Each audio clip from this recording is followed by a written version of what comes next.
No vídeo de hoje, a gente vai aprender sobre a soma dos termos de uma PA finita. E se tu tá no ensino médio ou te preparando para o Enem ou algum concurso, fica comigo até o final para aprender.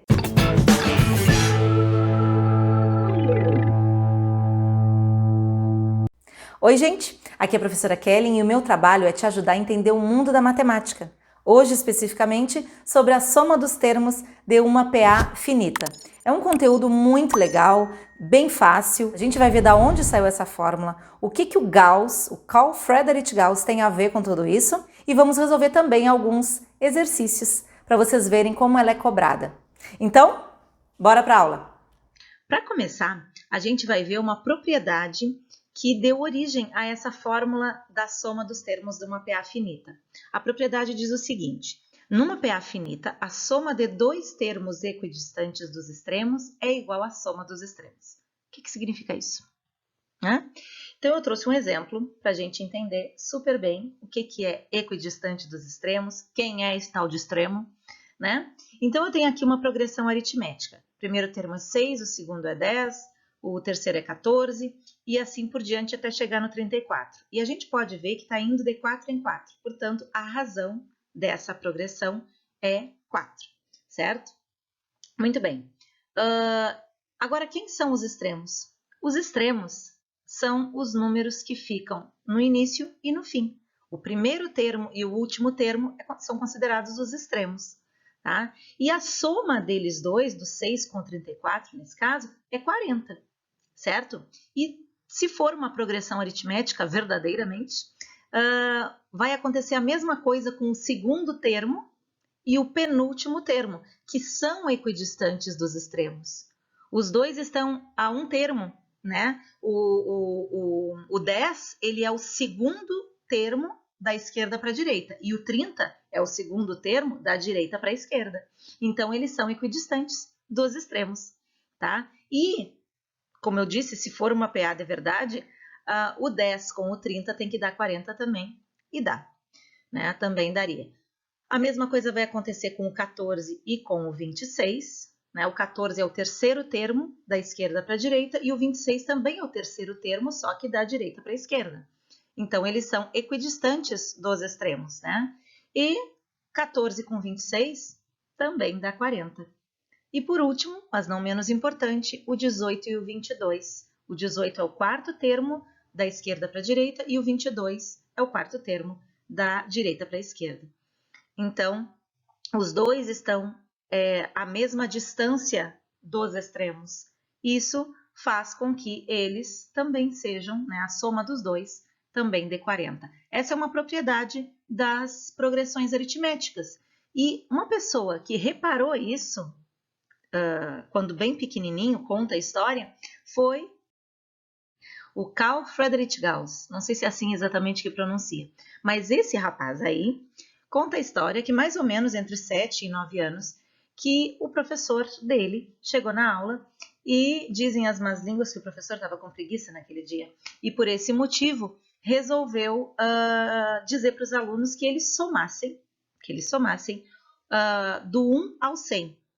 1 mais 2, mais 3, mais 4, mais 5, até o 100. E aí o professor pensou, tá, eles vão demorar uma vida para isso, né?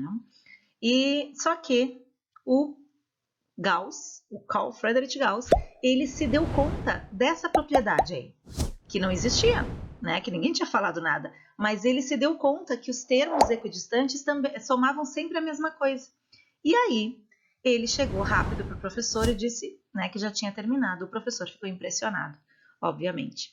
Eu tenho essa historinha contada lá num post do meu Instagram. Aí, se tu quiser ver ela completinha, dá uma pesquisada lá no meu Instagram, nesse post. Eu vou deixar o link aqui na descrição do vídeo, tá bom? E aí, então, ele chegou à conclusão desta fórmula. Essa aí é a fórmula que o pensamento do Gauss formulou.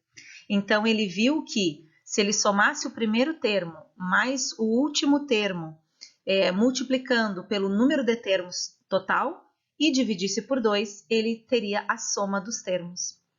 Onde o A1 é o primeiro termo, o AN é o enésimo termo. Nesse caso dessa fórmula aí, ele vai representar sempre o último termo do conjunto que a gente está estudando. Se eu quero somar os 10 primeiros termos, o AN será o meu 10º termo. Se eu quero a soma dos 15 primeiros termos, o meu AN vai estar na posição 15, tá? E o N é o número de termos, né? E por último, a nossa soma aí dos termos, que é o SN, tá bom? Vamos ver exemplos de como isso tudo aparece nas nossas provas do ensino médio, né? Como pode aparecer num concurso. Vamos ver então. Nesse primeiro exemplo aí, a gente precisa achar a soma dos 30 primeiros termos da PA. E essa PA começa no 1, né? O primeiro termo é o 1, o segundo termo é o 5. E reticências. A primeira impressão que a gente tem, né, é que ela é infinita. Mas, afinal de contas, tem as reticências e fecha o parênteses, então ela é infinita. Mas a gente vai considerar que o número de termos é 30 porque eu quero somar os 30 primeiros termos. Então, vamos considerar que o número de termos é 30. O primeiro termo é 1, né, o A1 é 1, e a razão, como a gente viu no outro vídeo, a gente sempre acha fazendo um termo da frente menos um de trás. Nesse caso aí a gente tem o A1 e o A2, eu vou fazer A2 menos A1. E a gente vai ter 4 como resposta da razão. A razão aí, então, é 4. E para achar a nossa soma desses 30 termos, nós precisamos do primeiro termo, do último termo, que nós não temos, a gente não sabe qual é o termo que está na posição 30, né? E a gente precisa também do número de termos que nós já dissemos que consideramos 30. Ora, se eu não tenho esse AN, esse termo que está na posição 30, eu vou ter que calcular, então. Vamos, então, arrastar essa fórmula para lá, né? E vamos utilizar aquela primeira fórmula que a gente viu no primeiro vídeo, que é a fórmula do termo geral, que é AN igual a 1 mais N menos 1 vezes R. E aí nós vamos achar, então, o nosso 30º termo. Aí reparem que no lugar do A1 eu coloquei 1, no lugar do N eu coloquei 30 e no lugar do R a razão, né, que é a 4, certo? Aí, como vocês sabem, primeiro, né, não é à toa que a tua professora de matemática lá do ensino fundamental te dava várias expressões numéricas para tu resolver, porque quando tu chegasse aí nessas equações, né, nessas fórmulas, tu saberia resolver. O que resolver primeiro? E a gente sabe que primeiro se resolve o parêntese, né? 30 menos 1, e depois multiplica por 4.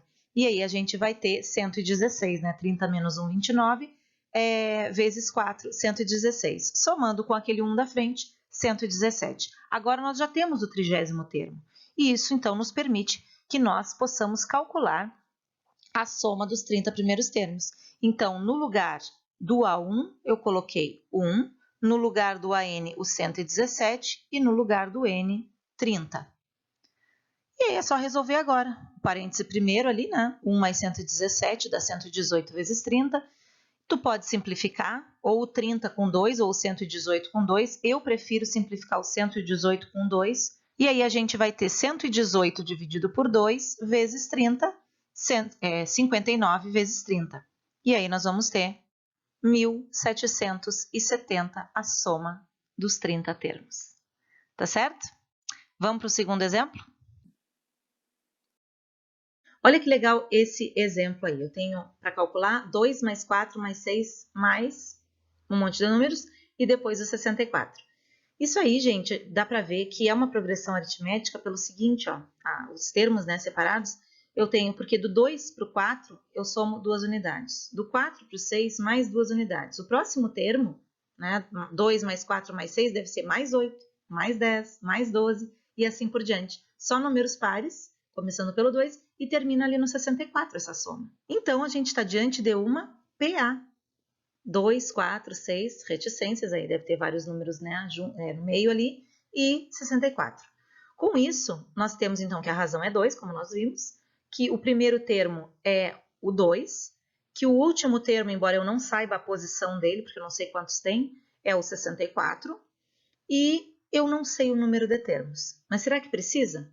Para nós calcularmos a soma, essa soma que está pedindo aí, nós precisamos ter o primeiro termo, o último termo, como a gente pode ver ali na fórmula, e o número de termos. A gente vai precisar dele. Então, vamos calcular antes, né? No lugar do AN, eu ponho 64. No lugar do A1, 2.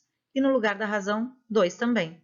E vamos resolver. O 2 que está ali somando, tá aqui, ó, ele vai passar diminuindo para o outro lado. Então, vai ficar 62. E esse 2 aqui, ficou 2n menos 2, porque esse 2 aqui multiplicou o n e o 1, propriedade distributiva da multiplicação. Agora, esse 2 aqui, que está diminuindo, passa somando para o outro lado, vai ficar 64. E o 2 ali, o 2 do 2n, que está multiplicando n, passa dividindo 64 por 2, 32. Agora que a gente tem o número de termos, a gente pode resolver ali a fórmula da soma, colocando cada um no seu lugar, no A1, 2, no AN, 64 e no N, 32. Então, vamos resolvendo. O 32 e o 2 dá para simplificar. 32 por 2 dá 16. E o 2 com 64, 66. Tá? 66 vezes 16, 1056. Essa é a nossa soma.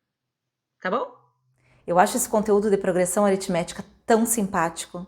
Essa fórmula da soma, eu gosto muito, acho super legal essa parte da matemática. Mas mesmo com toda essa simpatia da progressão aritmética, se tu ainda ficou com alguma dúvida, pode colocar aqui nos comentários ou me procura lá no meu Instagram, no meu Facebook. O link das minhas redes vai estar aqui na descrição do vídeo, pode me procurar. E se talvez tu achar que seria necessário aulas particulares desse assunto da matemática ou outro assunto, eu também posso te ajudar.